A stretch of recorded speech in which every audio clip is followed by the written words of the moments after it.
بسم اللہ الرحمن الرحیم۔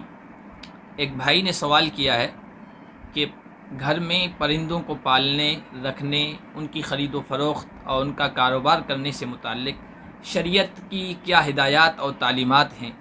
اگر کوئی آدمی پرندوں کو پالے اور پرندے بیمار پڑ جائیں، ان کا علاج کرنے کی بھی کوشش کرے لیکن اس کے باوجود بھی مر جائے تو گنہگار تو نہیں ہوگا؟ بھائی جواب یہ ہے کہ شریعت نے پرندوں کے پالنے سے منع نہیں کیا ہے۔ پرندوں کا پالنا مباح جائز ہے۔ جب پرندوں کو پال سکتے ہیں تو ان کا کاروبار بھی کر سکتے ہیں، ان کی خرید و فروخت بھی کر سکتے ہیں۔ بخاری شریف میں ایک روایت موجود ہے، حضرت انس خادم رسول کہتے ہیں کہ میرا چھوٹا بھائی تھا، ابو عمیر نام تھا، اس نے ایک چھوٹی گوریا یا چھوٹا پرندہ پال رکھا تھا۔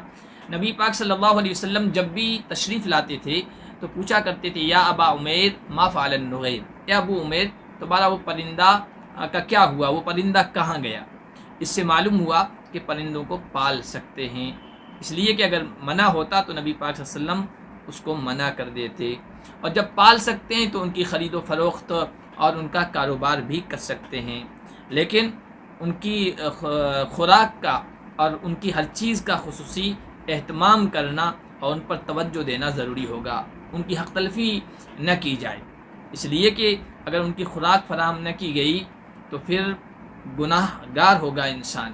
حدیث میں موجود ہے کہ اللہ کے نبی صلی اللہ علیہ وسلم نے فرمایا، ان امرأۃ دخل النار فی ہرۃ ربطتھا، ایک عورت جہنم میں اس لیے چلی گئی کہ اس نے ایک بلی پال رکھی تھی، اس کو باندھ رکھا تھا، فلم تطعمھا، نہ اس کو کھانا دیتی تھی، ولم تدع تاکل من خشاش الارض، نہ اس کو چھوڑتی تھی کہ زمین میں چل پھر کر کیڑے مکوڑے یا چوہے وغیرہ کھا کر اپنی خوراک کا وہ انتظام کرے۔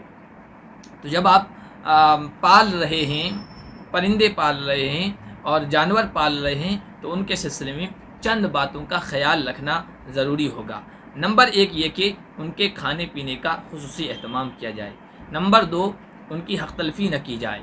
نمبر تین، پہلی کوشش یہ ہونی چاہیے کہ ان کو اپنے سے مانوس کر لیں۔ جب مانوس وہ ہم سے ہو جائیں گے تو پھر قید کرنے کی بھی ضرورت نہیں ہوگی، پنجرے میں ڈالنے کی بھی ضرورت نہیں ہوگی، وہ ادھر ادھر نہیں جائیں گے، اگر جائیں گے بھی تو واپس آ جائیں گے، اور ان کی رہائش کا بہتر سے بہتر جو انتظام ہو سکتا ہے وہ کریں تاکہ ان کو کوئی تکلیف نہ ہو۔ اسی طرح ان پر کسی قسم کی سختی نہ کریں، اور بیمار ہونے کی صورت میں ان کا علاج معالجہ کریں اور اس کی پوری فکر کریں۔ ان تمام احتیاط کے باوجود اگر کوئی پرندہ، کوئی پالا ہوا جانور مر جاتا ہے تو پھر اس کے مالک پر اور اس کو پالنے والے پر کوئی گناہ نہیں ہو۔